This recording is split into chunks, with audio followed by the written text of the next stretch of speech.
Merci Madame la maire. Cette fermeture, on est bien d'accord, elle a pour seul objectif annoncé la diminution de la pollution. La méthode en force, autoritaire, concentrée sur un parisianisme exacerbé que vous utilisez, faisant fi du rapport de la commission d'enquête, faisant fi de la dimension métropolitaine dans laquelle la capitale doit s'inscrire, faisant fi du besoin de circuler pour travailler, faisant fi des progrès industriels, n'est pas à la hauteur des enjeux économiques ni atmosphériques de la capitale. Vous évoquez une large concertation alors que vous n'avez recueilli que 933 contributions, parmi lesquelles seulement 45% étaient positives, c'est-à-dire que vous vous reposez sur une contribution positive de 420 personnes. C'est ce que vous appelez une large concertation. Je vais me concentrer sur un seul sujet puisque nous parlons de pollution. Un sujet dont personne ne parle ici. C'est le report de circulation sur les 2 roues motorisées. À ce jour, votre politique est exclusivement concentrée sur la diminution de la part automobile. Aucune solution alternative de transport n'a encore été proposée. J'imagine que vous attendez l'arrivée du Grand Paris Express en 2020. Donc, le report du transport automobile se fait en très grande partie sur les deux roues motorisées, scooters et motos. Pour éviter les embouteillages, pour aller vite, pour ne pas chercher de place introuvable, pour éviter les PV, pour être libre, pour ne pas être victime des grèves des transports en commun, quoi de mieux en effet que le 2 roues motorisé dans Paris.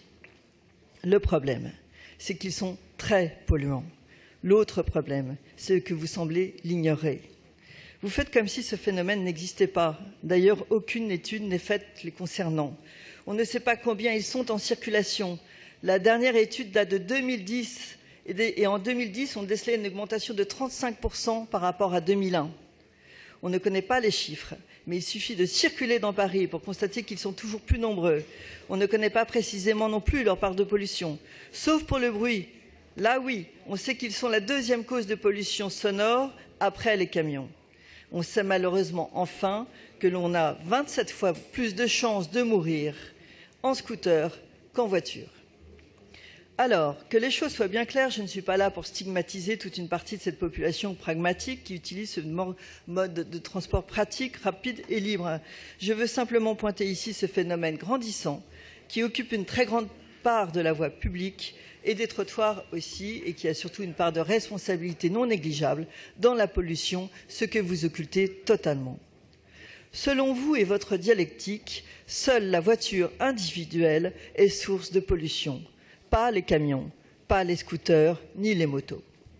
Quelques chiffres seulement dont je dispose. Ils sont bien peu nombreux. Un 2 roues motorisé moyen émet 6 fois plus de composés organiques volatiles par kilomètre parcouru qu'un véhicule personnel à essence.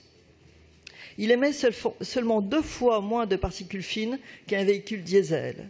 En émissions de CO2, les 2 roues émettent plus qu'une voiture à essence récente. Madame la maire, je souhaite vous poser une question. Avez-vous intégré les 2 roues motorisées dans le facteur d'évaporation des véhicules dans lequel vous comptez pour baisser le taux de pollution? Parce que, aussi pitoyable que cela puisse paraître, on en est là, à l'évaporation des voitures. Puisque vous ne proposez rien, puisque aucune proposition non plus n'a été faite par la région et ni par le STIF entre 1998 et 2015, puisque aucune solution alternative sérieuse et structurante de transport n'a été faite, aucun projet innovant en matière de circulation des personnes ni des marchandises, puisque vous ne comptez que sur la baisse de la circulation, il vous a fallu trouver un truc magique. Ce truc, c'est l'évaporation. Hop, on coupe l'effet d'aubaine. En parisien, ça s'appelle la voie sur berge. Et évaporer les bagnoles.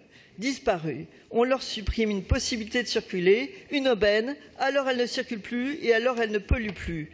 Il fallait franchement y penser. Mais Il y en a qui ne sont pas complètement idiots et qui ont vraiment besoin de se déplacer. Alors, pour travailler, par exemple. Alors, ils sautent sur une moto. C'est vraiment une aubaine, cette moto. On pourrait croire un sketch, mais non, c'est désespérément vrai.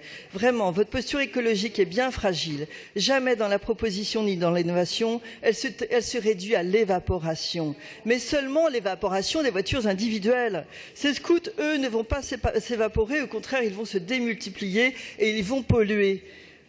Dans votre vocabulaire, dans votre logiciel, je ne vous demande qu'une chose maintenant, c'est d'ajouter ou de modifier votre expression voiture individuelle par véhicule polluant.